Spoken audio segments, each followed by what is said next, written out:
राधे राधे मेरे प्यारे भाइयों बहनों माताओं व बंधुओं। आज सावन महीने के आखिरी सोमवार के दिन मैं आपके लिए लाई हूँ सोमवार की भोलेनाथ की कहानी। बंधुओं, जिसे सुनने मात्र से भगवान शिव शंकर भोलेनाथ की कृपा आप पर बरसने लगेगी। बंधुओं, यदि आपने हमारे चैनल को अब तक सब्सक्राइब नहीं किया तो ज़रूर करें और बेल आइकन दबाना ना भूलें, ताकि आपको हमारी आने वाली सभी वीडियोस की जानकारी सबसे पहले हो सके।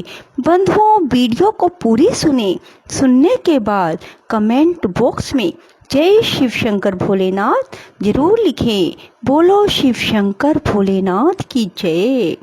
एक समय की बात है, किसी गांव में एक बुढ़िया रहती थी। उसके एक बेटा था। बुढ़िया और उसका बेटा मेहनत करके अपना गुजारा करते थे। एक बार बुढ़िया के मन में विचार आया कि उसका बेटा अब विवाह के योग्य हो गया है, उसे उसकी शादी कर देनी चाहिए। और कुछ समय के बाद बुढ़िया ने अपने बेटे का विवाह एक सुशील कन्या के साथ कर दिया। वह कन्या बहुत ही सुशील और संस्कारी थी। वह प्रतिदिन सुबह जल्दी उठकर घर को संवारती और फिर स्नान करके भगवान शिव का पूजन करती थी। विवाह के कुछ समय के बाद सावन का महीना आया। वह भगवान शिव की अनन्य भगत थी। उसके मन में विचार आया कि वह सावन के महीने में मंदिर जाकर भगवान शंकर को जल चढ़ाए। और उसने अपनी सास से कहा कि माँ जी, सावन का महीना शुरू हो गया है। मेरी इच्छा है कि मैं मंदिर में जाकर भगवान शिव को जल चढ़ाऊं और वहां ही पूजा करूं। बुढ़िया ने साफ मना कर दिया और बोली कि जितनी देर में तुम मंदिर जाओगी और आओगी, इतने में तो घर का सारा काम हो जाएगा, इसलिए घर में रहकर ही भगवान की पूजा करो। सास की बात सुनकर बहू उदास हो गई और अपने कार्यों में लग गई। तभी बहू कुएं पर पानी भरने के लिए चली गई तो उसने देखा कि गांव की लड़कियां पूजा की थाली सजाकर मंदिर की ओर जा रही हैं। तब बहू ने उन लड़कियों से पूछा कि तुम सब कहाँ जा रही हो? उन्होंने कहा कि हम भगवान शिव की पूजा के लिए मंदिर जा रही हैं। सावन का महीना शुरू हो गया है। यह सुनकर वह फिर उदास हो गई। लड़कियों ने पूछा, आप क्यों उदास हो गई? बहू ने कहा, भगवान शिव मेरे आराध्य हैं, पर मेरी सास ने मुझे मंदिर जाकर पूजा करने से मना कर दिया। तब वे लड़कियां बोली कि तुम हर रोज इस समय कुएं से पानी भरने आया करो और साथ ही भगवान शिव की पूजा कर लिया करो। उस समय में ही हम आ जाया करेंगी। बहू बोली, मेरे पास पूजा की सामग्री नहीं है, मैं घर से सामग्री भी लेकर नहीं आ सकती। तो लड़कियां कहने लगी, हमारी पूजा की सामग्री से ही आप भी पूजन कर लिया करें।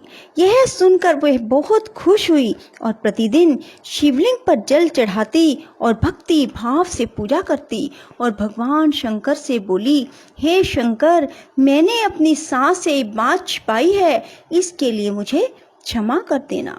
तब बहू ने सावन के अंतिम दिन सोचा कि मैंने पूरा सावन दूसरों की पूजन सामग्री से पूजा की है, आज तो मुझे भी अपना कुछ भगवान शिव को अर्पित करना चाहिए। उसने अपनी नाक से नथ उतारकर धोकर भगवान शंकर को अर्पित कर दी और घर आ गई। घर आकर अपने कार्यों में व्यस्त हो गई और सास से नजर चुराती रही कि सास की नजर मेरी नथ पर ना पड़ जाए। ऐसा करते हुए दोपहर हो गई।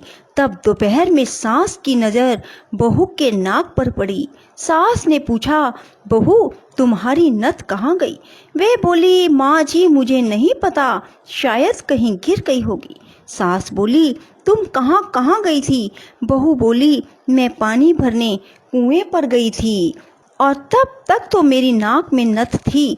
उसके बाद मैं उपले थापने के लिए गई थी। तब सास बोली, चलो हम वहाँ जाकर ढूंढते हैं।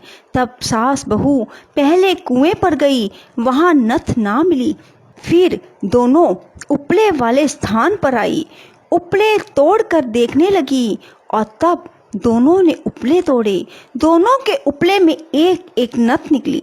तब सास बोली, नथ तो एक थी, नथ दो कैसे हो गई? सास ने सारे उपले तोड़ने शुरू कर दिए। सभी उपलों में नथ निकलने लगी। तभी सास ने बहू से पूछा कि ये क्या बात है, ऐसा कैसे? तब बहू ने कहा, माँ जी मुझे क्षमा कर देना।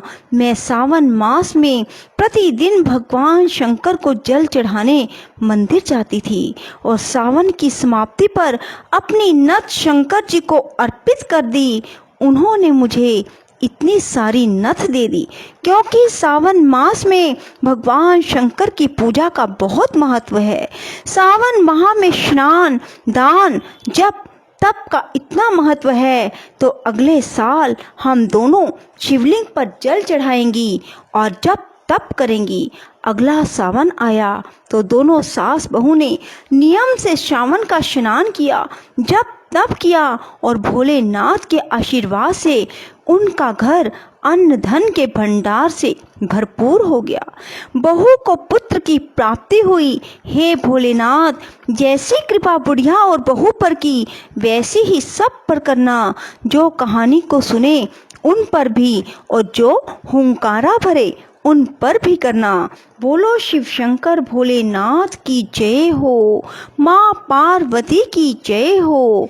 राधे राधे, जय श्री कृष्णा। बंधुओं, यदि आपको हमारी वीडियो पसंद आए तो इसे लाइक करें और शेयर भी जरूर करें। धन्यवाद।